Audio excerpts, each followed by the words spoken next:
இன்றைக்கி நம்ம பார்க்க போகிறது டயபெட்டிஸ் கண்ட்ரோலுக்கு மிகவும் ஹெல்ப்ஃபுல்லாக இருக்கும் 5 முக்கியமான வெஜிடபிள்ஸை பற்றி தான். அதுலேயும் குறிப்பாக பொரியல் காய்கள், பொரியல் செய்யக்கூடிய வெஜிடபிள்ஸை பற்றி தான். வீடியோ முழுசாக பாருங்கள், ஏன்னா வீடியோ கடைசியில் வெஜிடபிள்ஸை கரெக்டாக ப்ரிப்பேர் பண்ணுறதுக்கான 5 சிம்பிள் டிப்ஸையும் நான் உங்களுக்கு சொல்கிறேன். வாங்க வீடியோக்குள்ளே போகலாம்.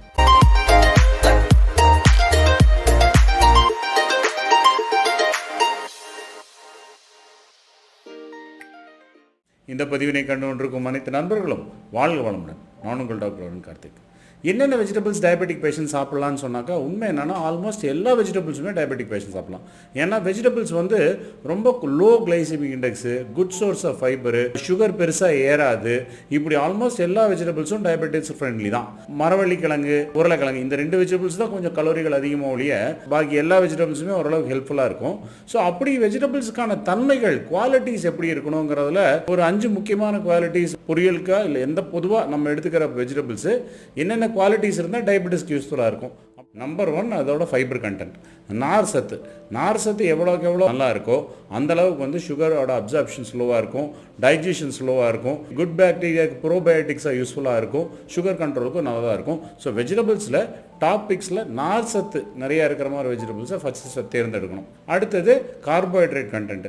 கார்போஹைட்ரேட் கண்டென்ட்டும் பார்த்தீங்கன்னு சொன்னாக்கா வெஜிடபிளுக்கு வெஜிடபிள் மாறும். ஸோ அதனால் இருக்கிறதுலே லோ கார்போஹைட்ரேட் கண்டென்ட்டாக இருக்கிற மாதிரி, லோ கலோரிகளாக இருக்கிற மாதிரி வெஜிடபிள்ஸை தேர்ந்தெடுக்கணும். உதாரணத்துக்கு உருளைக்கிழங்கு, மரவள்ளிக்கிழங்குலாம் நிறைய கார்போஹைட்ரேட் இருக்கனால தான் அது சுகர் வேகமாக ஏறுது. ஸோ அந்த மாதிரி தேர்ந்தெடுத்து லோ கார்பு இருக்கிற மாதிரி வெஜிடபிள்ஸாக இருக்கணும். சொல்லப்போனால் இங்கே அடுத்த வரப்போகிற 5 வெஜிடபிள்ஸ் நான் சொல்ல போகிற வெஜிடபிள்ஸ் பூராமே வந்து ஒரு 50 கலோரிக்கு கீழே தான். 100 கிராம் எடுத்துட்டாலே 50 கலோரி கீழே தான், அவ்வளோ லோ கேலரியாக இருக்கும். நம்பர் 3 கிளைசிமிக் இண்டெக்ஸும் கிளைசிமிக் லோடும். இதுவும் குறைவாக இருக்கிறது உசித்தம். பொதுவாக வெஜிடபிள்ஸ் எல்லாம் எப்போவுமே கம்மி கிளைசிமிக் இண்டெக்ஸும் லோடாக இருந்துச்சுன்னு சொன்னாக்கா நமக்கு எவ்வளோ சாப்பிட்டாலும் பிரச்சனையே இல்லாமல் இருக்கும். ஸோ அதனால் அந்த 2ம் குறைவாக இருக்கிற மாதிரி தேர்ந்தெடுக்கிறது 3வது முக்கியமான பாயிண்ட். 4வது பாயிண்ட் என்னன்னு பார்த்தாக்கா சட்டைட்டி, சாப்பிட்டா பசி அடங்கணும். ஃபார் எக்ஸாம்பிள் கிழங்கு ஐட்டம்லாம் நீங்கள் சாப்பிட்டீங்கன்னா கவனிச்சிங்கன்னா சீக்கிரம் பசி எடுக்க ஆரம்பிச்சு. அதே வந்து ஒரு சில நார்சத்து நிறைந்த காய்கள்லாம் சாப்பிட்டோன்னு சொன்னாக்கா அவரைக்காய், வெள்ளை பூசணிக்காய், சொரக்காய், இந்த மாதிரி நார்சத்து அதிகமாக இருக்கிற காய்கள்லாம் பார்த்தீங்கன்னா பெருசாக பசிக்காது கொஞ்ச நேரத்துக்கு, ஏன்னா அந்த ஃபைபர் கண்டென்ட் நிறைய இருக்கனால. ஸோ சட்டைட்டி, பசியை தூண்டாமல் பசியை கண்ட்ரோல் பண்ணக்கூடிய காய்களாக இருக்க வேண்டும். இறுதியாக மிக முக்கியமான பாயிண்ட்டாக என்னென்னா, இதெல்லாம் இருந்தாலும் கூட நியூட்ரிஷன் எவ்வளோ கிடைக்குது, அது கூட விட்டமின்ஸ் கிடைக்குதா, மினரல்ஸ் கிடைக்குதா, இந்த மாதிரியான பெனிஃபிட்ஸ் இருக்காங்கிறதும் இந்த வெஜிடபிள்ஸில் முக்கியமான தன்மைகள். இதையெல்லாம் பேஸ் பண்ணி தான் இந்த 5 வெஜிடபிள்ஸை நம்ம தேர்ந்தெடுத்துருக்கோம். அதில் நம்பர் 1 பிக்கு பொரியல் காய் அப்படின்னா அவரைக்காய். அவரைக்காய் தான் one of the top vegetables for diabetic control. Diabetes பேஷண்ட்டுக்கு சூட்டபிளாக சாப்பிடக்கூடிய காய்களில் முக்கியமான ஒரு காய் அவரைக்காய். இதில் முக்கியமாக ஏன் இது ரொம்ப சிறப்புன்னா, இருக்கிறதுலே அதிகப்படியான புரதச்சத்து, புரோட்டீன் கண்டென்ட்டும் இருக்கிறனே அதிகப்படியான ஃபைபர் கண்டென்ட்டும் இந்த வெஜிடபிளில் நிறையா இருக்குது. உதாரணத்துக்கு 100 கிராமில் 6.5 கிராம் புரோட்டீன் இருக்குது, அதே மாதிரி ஒரு 4 கிராம் ஃபைபர் இருக்குது. ஸோ இது ரெண்டுமே வந்து ஒரு காய்க்கு மிக முக்கியமான ஒரு அம்சம். ஃபைபர் கண்டென்ட்டும் நம்மளோட சுகர் கண்ட்ரோல் கம்மியாக ஏற்றுறதுக்காக. இதில் முக்கியமான இன்னொரு 2 அம்சங்கள் என்னன்னு சொன்னாக்கா, one of the highest iron sources, இரும்புச்சத்து அதிகமாகவும் ஃபோலிக் ஆசிட் அதிகமாகவும் இருக்கிறதும் இந்த அவரைக்காயில். இது ரெண்டும் யாருக்கு ரொம்ப பெனிஃபிட்டாக இருக்கும், இந்த காம்பினேஷன் ஆஃப் இரும்புச்சத்தும் வந்து ஃபோலிக் ஆசிட்னு சொன்னாக்கா கர்ப்பிணி பெண்களுக்கு. கர்ப்பிணி பெண்களுக்கு பொதுவாக ஃபோலிக் ஆசிடும் அயன் டேப்லெட்டும் அரசாங்க ஆஸ்பத்திரியிலேருந்து எல்லா டாக்டர்ஸும் கொடுக்கறது நீங்கள் பார்த்துருப்பீங்க மாசமாக இருக்கும்போது. இயற்கையாகவே அவரைக்காயில் இதெல்லாமே நிறைந்திருக்கு. இதை தவிர விட்டமின் சி, விட்டமின் டி இதெல்லாம் நிறைய அடிஷனலாக இருக்கிறதெல்லாமும் இதோட சிறப்பு. ஸோ அதனால் பொரியலுக்கு நம்மளோட நம்பர் 1 பிக் எதுன்னா அவரைக்காய். நம்பர் 2 பிக் என்னன்னா பாவக்காய். நார் சத்துலேயும் புரத சத்துலேயும் அடுத்ததாக இருக்கிறது பாவக்காய் தான். பாவக்காயில் வந்துட்டு புரத சத்துன்னு பார்த்தாக்கா ஆல்மோஸ்ட் 3.2 கிராம்ஸ் இருக்குது. அதே மாதிரி நார் சத்துன்னு பார்த்தாக்கா 1.9 கிராம்ஸ் இருக்குது fibre content. So one of the best காய்கள் இதுலேயும் அதுதான். பாவக்காய் சாப்பிடும் பொழுதும் உங்களுக்கு நம்ம இயற்கையாகவே வந்து சுகரை குறைக்கும் தன்மையும் இதுக்கு அடிப்படையாகவே இருக்குது, இந்த ஃபைபர் கண்டென்ட், ப்ரோட்டீன் கண்டென்ட் அல்லாமல். இதை தவிர மிக முக்கியமான பெனிஃபிட் இந்த பாவக்காய்க்கு என்னன்னு சொன்னாக்கா விட்டமின் சி. இந்த விட்டமின் சிங்கிறது உடம்புல புண்ணாடுறதுக்கு, உடம்புல அந்த செல்ஸ் எல்லாம் ரிஜுவினேட் ஆகிறதுக்கு, மிக முக்கியமாக இம்யூனிட்டி இம்ப்ரூவ் பண்ணி வைரஸ் கிருமியெல்லாம் வராமல் தடுத்துக்கிறதுக்கு விட்டமின் சி நமக்கு ரொம்ப அவசியம். ஒரு 100 கிராம் பாவக்காய்னு எடுத்துக்கிட்டோம்னா கிட்டத்தட்ட ஒரு நாளுக்கு தேவையான விட்டமின் சி பூராமே அதில் வந்துடும். நமக்கு அந்தளவு விட்டமின் சி நிறைந்த ஒரு காய் தான் இந்த பாவக்காய். ஸோ அதனால் பாவக்காய் ரெகுலராக நம்ம உணவில் சேர்த்துக்கொள்ளலாம். இதை தவிர மற்ற vitamin K, vitamin B complex, இந்த மாதிரி மற்ற விட்டமின்ஸும் இதில் நிறைந்தே இருக்குது. பொட்டாசியம் இதெல்லாமும் நிறைந்தே இருக்குது. அடுத்தது வெண்டைக்காய். நம்ம ஏற்கனவே கேள்விப்பட்டிருப்போம், வெண்டைக்காயை தண்ணியில் கட் பண்ணி போட்டு வச்சு அடுத்த நாள் தண்ணி குடித்தா சுகர் குறையுதுன்னு. காரணம் என்னென்னா, அதுக்குள்ளே இருக்கிற ஒரு ஜெல் மாதிரி ஒரு சால்யுபிள் ஃபைபர். இந்த சால்யுபிள் ஃபைபர் என்ன பண்ணும்னா ஃபுட்டோட கலந்து சுகர் ஏறும் தன்மையை வெகுவாக குறைத்து விடும். மிக முக்கியமான ஒரு காயாக இருக்கிறது இந்த வெண்டைக்காய். இந்த ஒரு பெனிஃபிட் இதில் இருக்குது. இதுலேயும் பார்த்தீங்கன்னு சொன்னாக்கா ஃபைபர் கண்டென்ட் சொல்ல போகிறது வந்து 3 கிராம் பக்கம் ஃபைபர் இருக்குது. அதே மாதிரி ப்ரோட்டீன் வந்து 1.9 கிராம்ஸ் ப்ரோட்டீன் இருக்குது. ஸோ வெண்டைக்காயும் மிகச்சிறந்த காய் ஒரு டயபெட்டிக் பேஷண்ட்டோட கணக்கில். இதோட சிறப்பம்சம் என்னென்னா, விட்டமின் கே நிறைய இருக்குது. விட்டமின் கே இதுக்கு உதவும். ரத்தம் பிளட் கிளாட், நம்ம ரத்தம் ப்ளீடிங் நிறைய ஆகுதுன்னா ரத்தம் கிளாட்டாக இருக்கலாம். இந்த விட்டமின் கேங்கிறது ஒரு மிக முக்கியமான விட்டமின். ஈரலுக்கு ஹெல்ப்ஃபுல்லான விட்டமின், ரத்தத்துக்கு ஹெல்ப்ஃபுல்லான விட்டமின். இந்த மாதிரி பல பெனிஃபிட்ஸ் இருக்குது. இந்த விட்டமின் கேவும் ரத்தம் நிறைய ஊறுறதுக்கு இந்த பர்டிகுலர் வெஜிடபிளான வெண்டைக்காயை நம்ம நிறைய சேர்த்துக்கலாம். மற்ற பிற விட்டமின்ஸும் நிறையாக இருக்கிறது. அடுத்தது காலிஃப்ளவர். காலிஃப்ளவரும் பார்த்தீங்கன்னு சொன்னாக்கா ஒன் ஆஃப் த பெஸ்ட் காய்கள். இதே போல் ஃபைபர் கண்டென்ட் 2 கிராம் இருக்குது, ப்ரோட்டீன் கண்டென்ட் 2 கிராம் இருக்குது. செட்டைட்டி நிறைய கொடுக்கக்கூடிய ஒரு காய். இப்போ சாப்பிட்டோம்னா பசி அடங்கக்கூடிய ஒரு காய். தைராய்டுக்கெல்லாம் இது சாப்பிடக்கூடாது, காய்ட்ரஜன்ஸ் இருக்குமாங்க. அதிலெல்லாம் எந்த உண்மையும் கிடையாது. வாரக்கணக்கு மாதக்கணக்காக காலிஃப்ளவர் சாப்பிட்டாலும் எந்த பிரச்சனையும் வராது. தைரியமாக காலிஃப்ளவரை நம்ம எடுத்துக்கொள்ளலாம். இதோட சிறப்பம்சம் என்னென்னா, இதுவும் vitamin C, B complex, vitamin A, manganese இந்த மாதிரி சமாச்சாரங்கள்லாம் நிறைந்த ஒரு பொருளாக நிறைந்த ஒரு காய். மிக முக்கியமான ஒரு காய். நம்ம டயபெட்டிக் பேஷண்ட்டுக்கு நமக்கு யூஸ்ஃபுல்லான ஒரு காய் இந்த காலிஃப்ளவர். நம்பர் 5 கீரை, குறிப்பாக வெந்தயக்கீரை.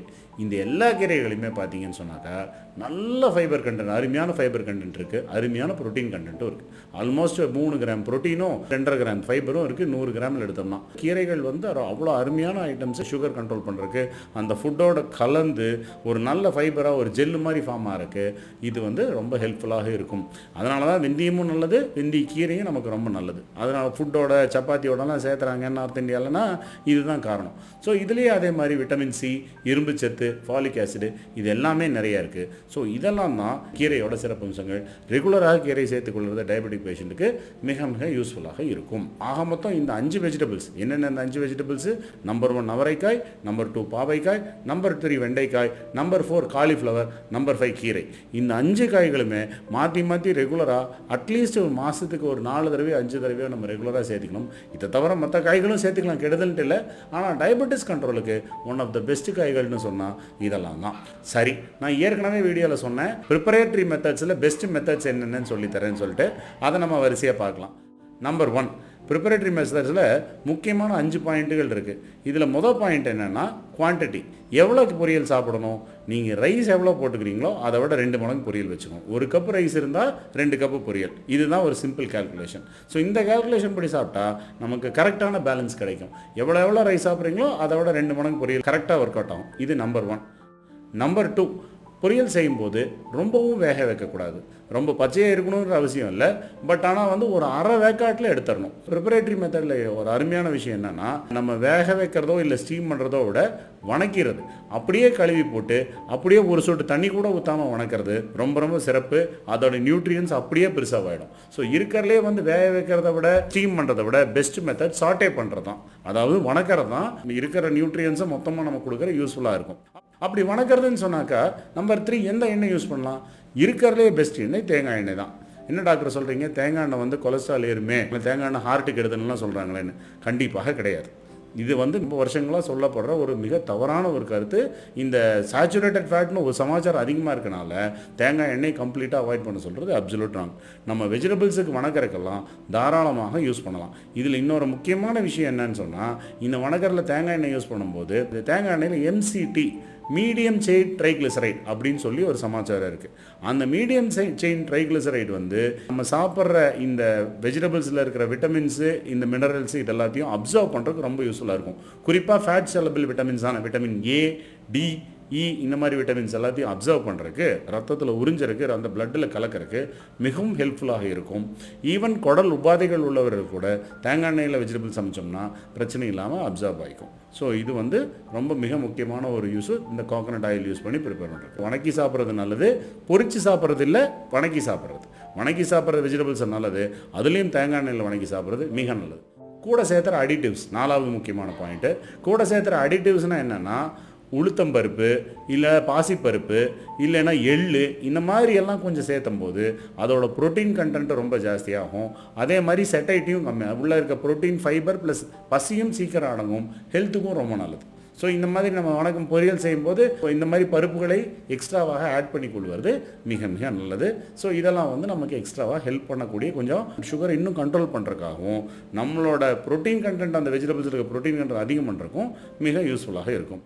கடைசி பாயிண்ட் என்னென்னா, இந்த வெஜிடபிள்ஸை சமைக்கும் பொழுது ஒரு அயர்ன் தவா நான்ஸ்டிக்கில் குக் பண்ணாமல் ஒரு இரும்பு தவாவில் குக் பண்ணால் இதோட அப்சார்ப்ஷன் இன்னும் வேகமாக இருக்கும். இரும்பு வானலியோ அல்லது இன்னும் மிக பெட்டராக மண் சட்டியில் சமைக்கிறது அதோட நியூட்ரியன்ஸை வெளியே பிரேக் டவுன் ஆக விடாமல் ரொம்ப ஹெல்ப்ஃபுல்லாக இருக்கிறதாக நிறைய ரிசர்ச் எல்லாம் சொல்லுது. ஸோ இதெல்லாம் தான் இந்த ப்ரிப்பரேஷனுக்காக 5 முக்கியமான மெத்தட்ஸ். என்னென்ன இந்த 5 முக்கியமான விஷயங்களை நம்ம பார்க்கணும். சாப்பாடு 1 பங்கு, காய்கறிகள் 2 பங்கு, இது நம்பர் 1.